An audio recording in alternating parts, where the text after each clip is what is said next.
وَلَقَدْ يَسَّرْنَا الْقُرْآنَ لِلذِّكْرِ فَهَلْ مِن مُّدَّكِرٍ وَاذْكُرُوا اللَّهَ فِي أَيَّامٍ مَّعْدُودَاتٍ فَمَن تَعَجَّلَ فِي يَوْمَيْنِ فَلَا إِثْمَ عَلَيْهِ وَمَن تَأَخَّرَ فَلَا إِثْمَ عَلَيْهِ لِمَنِ اتَّقَى وَاتَّقُوا اللَّهَ وَاعْلَمُوا أَنَّكُمْ إِلَيْهِ تُحْشَرُونَ۔ ایام معدودات میں اللہ کا ذکر کرو، جس سے مراد ایام تشریق ہیں۔ تو اس میں ایک سوال بنا دیا گیا کہ کیا ایام تشریق میں روزہ جائز ہے؟ ایک بندہ اس کو روزے سے بڑا پیار ہے، وہ بڑے روزے رکھتا ہے، سنت سمجھ کے، ثواب اور اجر سمجھ کے، اجر کے لیے، ثواب کے لیے روزے رکھتا ہے، تو کیا وہ ایام تشریق میں بھی روزہ رکھ سکتا ہے؟ یا ایام تشریق کسی اور کام کے لیے ہے؟ پہلی بات تو یہ ہے، یہاں قرآن کریم نے جو الفاظ استعمال کیے، لفظ استعمال کیا ایام معدودات، اس سے مراد یہاں ایام تشریق ہے، اور جو یہاں ایام معلومات کا ذکر ہے، اس سے مراد ذی الحج کے 10 دن ہیں۔ ان دنوں میں کثرت سے ذکر الہی ہونا چاہیے اور تکبیرات بلند کرنی چاہیے، کہ حضرت اکرمہ روایت کرتے ہیں رضی اللہ تعالیٰ عنہ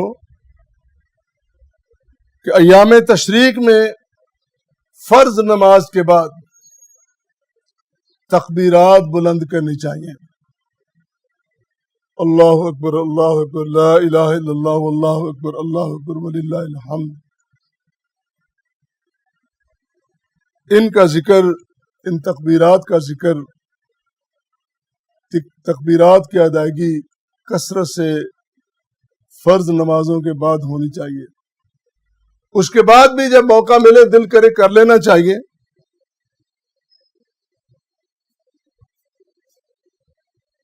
اور اسی طرح حضرت عقبہ بن عامر روایت کرتے ہیں، رسول مجتبیٰ صلی اللہ علیہ وسلم نے فرمایا،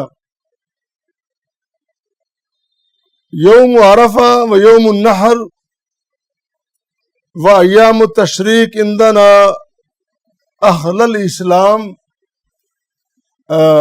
و ایام التشریق عیدنا، عندنا نہیں، عیدنا اہل الاسلام، اے اہل اسلام، یوم عرفہ، یوم نحر یعنی قربانی کا دن، اور ایام تشریق ہماری عید کے دن ہے۔ اہل الاسلام، اہل اسلام، اہل اسلام کو، مسلمانوں کو اللہ کے پیغمبر نے مخاطب ہو کے فرمایا کہ یہ ہمارے ہاں عید کے دن ہیں، اور عید کے دن وَهُنَّ أَيَّامُ أَكْلٍ وَشُرْبٍ، اور یہ سارے دن کھانے پینے کے دن ہیں۔ ان دنوں میں روزہ نہیں رکھ سکتے، ان دنوں میں کھانا پینا اور کھل کے کھانا ہے، جتنا کھا سکتے ہو۔ اور اس وقت بعض احباب تو اتنا بسیار خوری سے کام لیتے ہیں کہ بعد میں پھر وہ گھر میں سکون نہیں ملتا، ڈاکٹر کے پاس جانا پڑتا ہے۔ اعتدال ہونا چاہیے نا، ہر کام میں اعتدال بڑا ضروری ہے، اعتدال ہو۔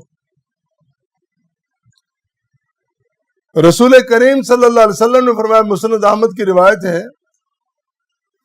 کہ یہ دن ہمارے ہاں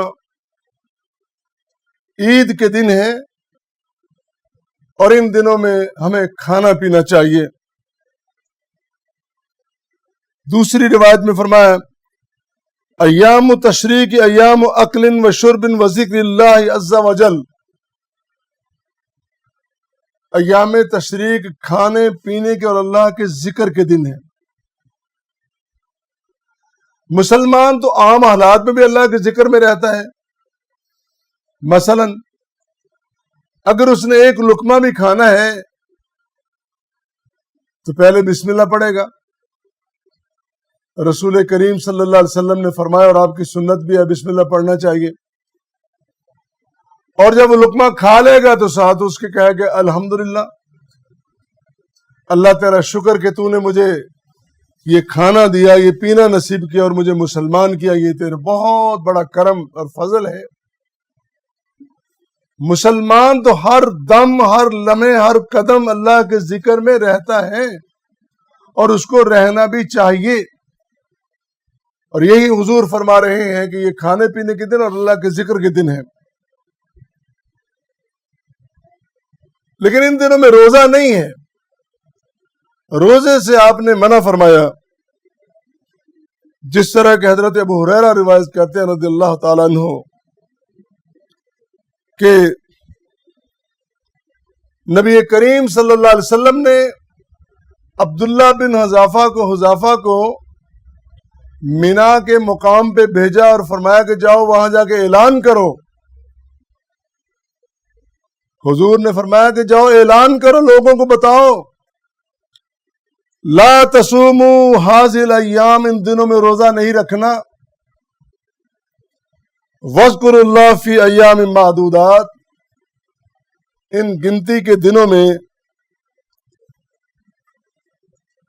لا تصوموا هذه الايام, ان دنوں میں روزہ نہیں رکھنا. فإنها ایام اکل و شرب و ذکر اللہ عز و جل, یہ تو کھانے پینے کے اور اللہ کے ذکر کے دن ہیں. عید کے دن مسلمان کا روزہ نہیں ہوتا. ظاہر مسلمان کے دشمن کا روزہ ہوگا, دشمن مسلمان کا شیطان ہے. عید کے دن وہ روزہ رکھے, ہم کیوں رکھیں؟ ہمیں تو اللہ نے اجازت دیا کھائیں پئیں.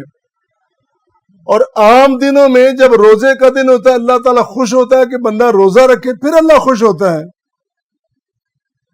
اور ان دنوں میں اللہ خوش ہوتا ہے کہ میرا بندہ کھائے پیے, اپنے بندے کے کھانے پینے میں خوش ہوتا ہے اور ذکر کرنے میں خوش ہوتا ہے.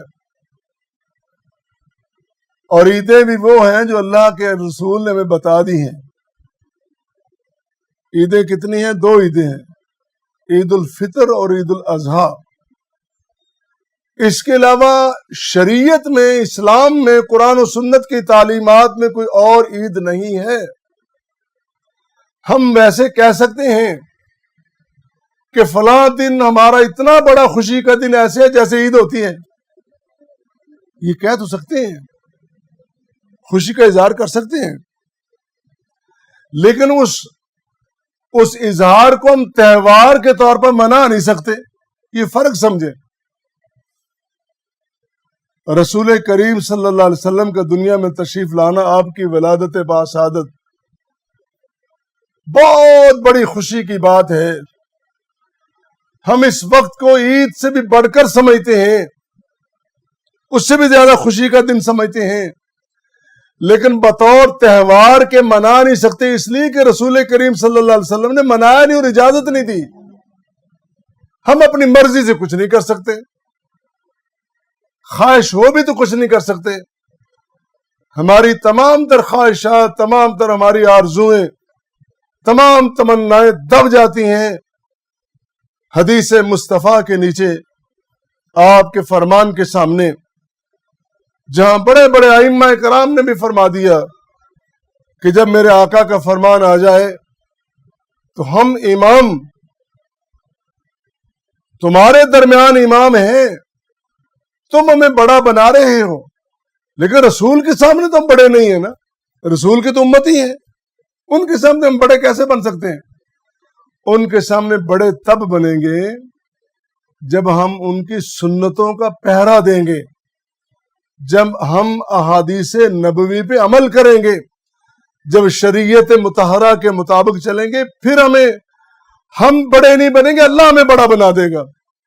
ہم از خود ہی اعلان کروا دیں قدوۃ السالکین زبدۃ الصالحین، علامت المستقدمین، فلاں فلاں بڑے القاب دے کے تو بہت بڑا اشتہار چھپوا کے میں اپنا نام چھپوا دوں اور وہاں ڈھونڈنا مشکل ہو جائے کہ اصل نام کیا ہے. لوگ کہیں بلے بلے کیا بات ہے، اتنے بڑے القاب، اتنا بڑا بندہ. اور جب قریب گیا تو کچھ بھی نہیں، دیکھا تو کچھ بھی نہیں. بڑا وہ جسے اللہ بڑھائے. ایام تشریق، اور ہاں ایام تشریق 4 ہیں، یوم النحر اور 3 دن اس کے بعد